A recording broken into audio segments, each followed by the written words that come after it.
Hi everyone, welcome to January's video being posted in February. I'm so sorry about that. I had to re-upload the video because I was doing things last minute, though I didn't really have a structure yet. I am working on it. That's why if you see in this video, I'm trying different ways to be more organized. So just mind my scatterbrain, just working on it. Thanks for watching. I decided that I needed to have some more structure when it comes to being a creative person. I like many different things, so I realized like, okay, I can't do everything at once, so what can I do?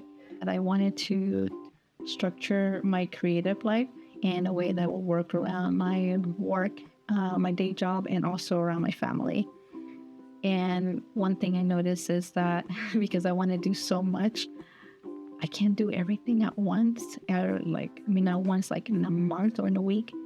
And also, like, there's going to be some things in my life that are going to be taking a step back while I focus on those. Resources that's been helping me to get more organized in my creative life has been this book titled The Renaissance Soul: How to Make Your Passions Your Life, a Creative and Practical Guide by Margaret Lowenstein. This book was published in 2006 and it was republished in 2013.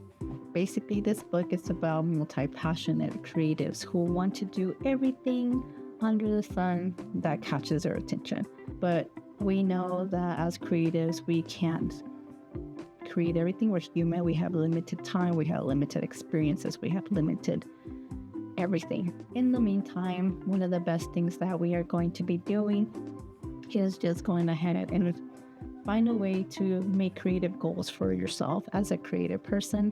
When I think about myself, like, I think there's a lot of good YouTubers out there that are giving advice of how to be the best person in 2025 for yourself, like getting your 2025 goals crushed and accomplished. And I feel like I'm not that person. So if you are looking for somebody that's gonna nail everything down for you, like step by step, you're probably in the wrong place because I am trying to figure it out on my own as well.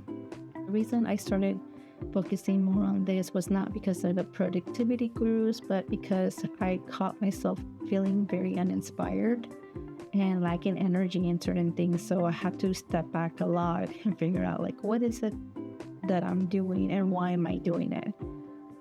As a person that creates content online for the last 3-4 years, and also as a person that wants to blog some more, then it only makes sense for me to start to figure out, like, how am I really going to organize this for my life, for the rest of my life. This book is a very great guide, very creative and practical guide. It makes me see things differently than just like the usual goal setting productivity gurus that though I like through work, it never really works for me.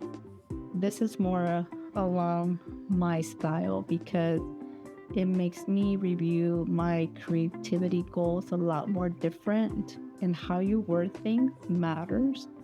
And so the way that she words is to have 4 or 5 focal points and then address how you're gonna, get to those focal points.